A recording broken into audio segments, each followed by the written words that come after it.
The most lasting impression that you're going to leave on people is going to be your moral compass.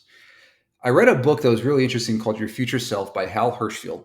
And they had a clinical setting that he wrote about where they had a unit with three different types of cognitive disabilities.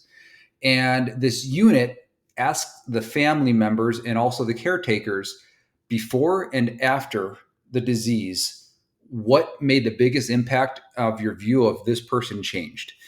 The first one that they had was the people that had dementia. And so the question became, if you lose your memories, the memories that you know that you can go you share with other people, if you lose that, are you the same person?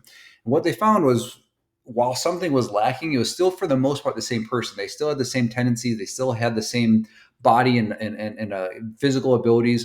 It was just kind of like they forgot a lot, but for the most part it's the same person. The second one was people with ALS. And those people, they lost most all of their physical abilities, but they still had the exact same memories.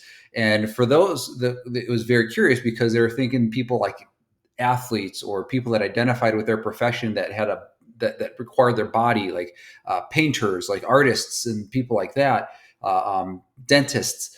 They thought that because they so identified with their profession, it would kind of take out like what the concept of they were. But it turns out most people are like, no, they were the same person, just they lost their ability. The third type of person was a person with a type of dementia that was specialized, that only affected the front of the lobe. And they had all their memories, they had all of their physical abilities, but they lost their moral compass.